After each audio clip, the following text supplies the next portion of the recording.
Hey everyone, welcome back to Techful Things, where we make video editing a breeze. Are you ready to take your CapCut edits to the next level? Well, today I'm about to show you how to add keyframes in CapCut like a pro. Yes, you heard that right. Those smooth, eye-catching transitions and animations you've always wanted, we're about to unlock that magic. So grab your phone, fire up CapCut, and let's dive right in. All right, let's get straight to it.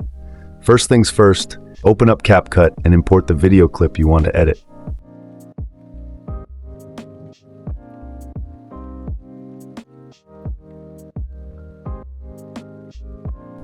Got it? Great. Now here's the secret sauce, adding keyframes.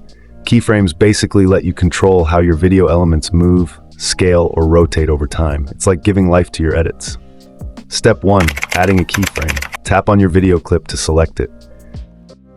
Now move the white playhead to the point where you want the animation to start. See that little diamond icon with a plus at the bottom? Tap on it. That's your keyframe button. Boom, you've just added your first keyframe. Step 2, creating the animation. Now move the playhead to another point in the timeline where you want the animation to end.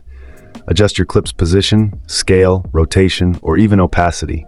CapCut automatically adds another keyframe for you. It's like magic. Step 3, fine-tuning your animation. Want to make your animation even smoother? Just pinch and zoom on the timeline to get precise control. You can also tap on any keyframe to adjust or delete it. Super easy.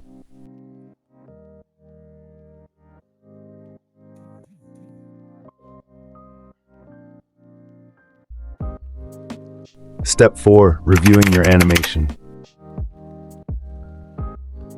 Tap the play button and watch your creation come to life. Smooth transitions? Check. Eye-catching movement? Double check. And just like that, you've mastered adding keyframes in CapCut. Seriously, how cool is that? Let's do a quick recap. 1. Add your first keyframe where you want the animation to start. 2. Move the playhead and adjust your clip to add the second keyframe. 3. Fine-tune your animation for that perfect, smooth look. 4. Review, save, and admire your work. It's that simple, folks. Now go ahead and start creating those mind-blowing edits.